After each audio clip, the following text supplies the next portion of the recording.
Hi there, Trisha. Let's take a look at this set of essays that you've sent to us. Okay, it's the Facebook annual net income over the years. Okay, let's see what you had to say about this.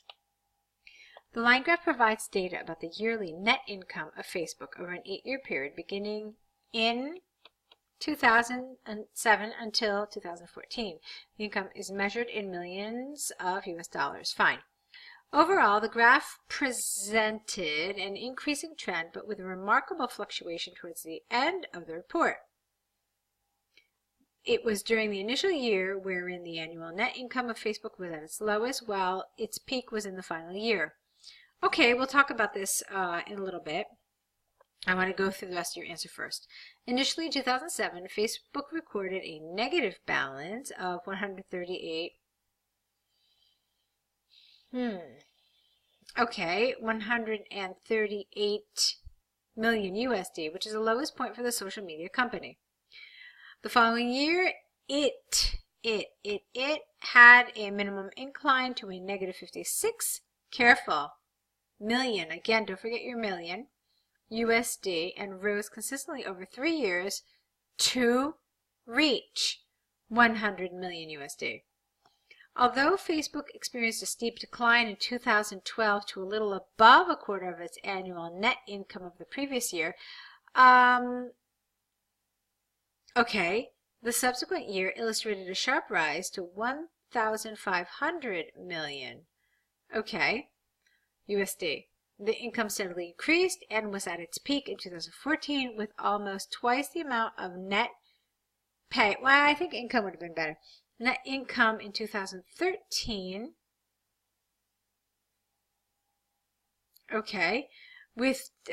fine. Let's see. So all of this is fine. If I had to have any sort of complaint with anything, it would have been with your overview. So I don't consider this a fluctuation. Fluctuation is when you have more than one kind of ups and downs. Here you only had one, and that was in 2012. So for me, that's not fluctuation. All right.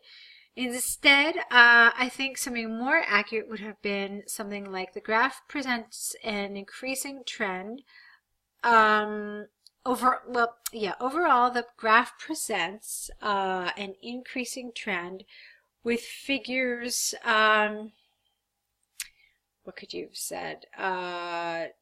Tripling basically over the 7-year period or something like that.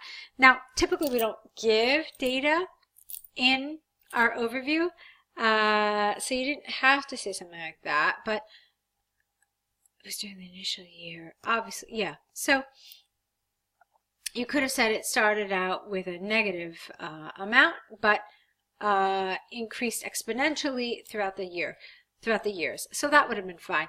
But like I said, my issue here, I mean, the rest of this is fine, really. I'm just giving you some suggestions on how you could have explored this. My issue here is with the word fluctuation. It's not fluctuation. All right, just one dip and then a rise again is not considered fluctuation. A fluctuation is when you have a couple of these dips and rises. The language used is very good. You covered all the major points. You didn't get too heavy with lots of data, too many years, but you did cover the important parts. So all of that is well done, well executed, good job. Let's take a look at the second essay you've sent us. All right, so here's your task 2, international marketing. Let's see what you had to say here. Okay, the impact of international marketing differs from one country to another. While some nations believe that it is a form of intrusion and is invasive, others say that it is economically helpful for education, alongside its benefits for information dissemination of a country's language and culture. This essay will discuss both views and provide an outlook for the topic. Okay, rather than doing that, why don't you just tell us what your opinion is? And the reason I say that is because, look, it says, give your opinion. So really the best thing you can do for yourself is to give your opinion in the introduction. Okay. So moving on, there are countries that have strict implementation of international importation and exportation of both goods and services. All right. I don't understand how this is a topic sentence relevant to this argument, but let's move on and see what you say. Firstly, processes in relation to inter-country exchanges differ depending on how a country is run by its government. In addition to this, the capability and willingness of a country to accept outsourced items is also affected by their beliefs and practices. Take Middle Eastern countries that are under dictatorship, for example. There are plenty of, here, restrictions as to what they're able to eat, wear, and use on a daily basis. Hence, marketed international products are almost not welcome to some. It is important to consider the needs and demands of a country for international marketing to be acceptable and not to be a form of offense to their beliefs. Okay, so the problem with this paragraph is that I had no idea what you were talking about until the last two sentences, okay? That's not the way you want to develop your paragraph. You want to develop it with the meaning and the central idea of your paragraph being very clear from that first sentence, if at all possible, okay? Here I felt like you were working backwards. I felt like you should have taken some of this and essentially reversed it, okay? So, the grammar and the vocabulary was fine, but like I said, the order of your sentences was a little off. On the other hand, I believe that exchange of produce, you mean products maybe, and other services is beneficial for many countries. To begin, international marketing, along with its advertising strategies and the product itself, provides external knowledge to the people, especially if it is something that is not easily available in their country. Not only does this expand the information bank of the people, but also enriches social connections through other countries' language and culture. It is illustrated in some studies that the usage of international products makes it easier for individuals to adapt to an environment that is globally competent, since they are more familiar with items that are utilized worldwide. There are many positive effects of international marketing to nations that welcome new concepts and ideas. Okay, this is good. If I had any sort of complaint with it, it would be that it's all very theoretical and there's no sort of tangible evidence here. No real explanation, no real illustration. It's all very theoretical, and I think it would really make this all seem more plausible if you had some sort of evidence, some sort of real tangible information. So, your conclusion. To conclude, even though some individuals or nations see international marketing as offensive at some level, on some level, because of their beliefs and practices, I am of the idea that it brings about beneficial outcomes to the countries and people involved. It comes as a form of a new body or field of knowledge and may promote peace and cooperation between nations. All right, that's a little strange, this whole thing about peace and cooperation. You never mentioned it anywhere really here. Therefore, I don't agree with the idea of adding any new information in your conclusion. Your conclusion is never a place for new information. It's simply where you restate the things that you have already said, all right, and maybe leave a thought-provoking idea for the future, but not something like that.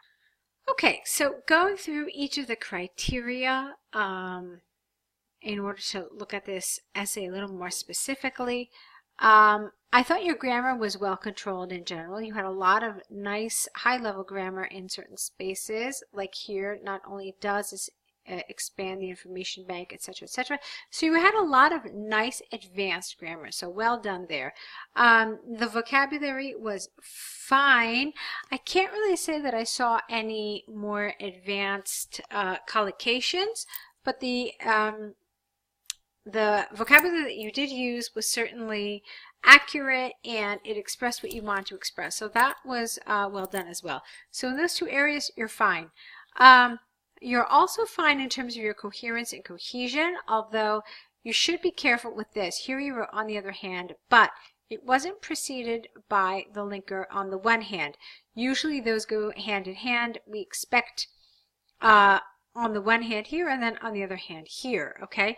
So if you didn't want to write on the one hand here, then you should have found some other way to introduce this paragraph. There are lots of ways to do it. Something like that said, or that being said, or however, or despite the above. So there are lots of different ways that you can sort of create a link between these two ideas, these two paragraphs, showing some sort of contrast.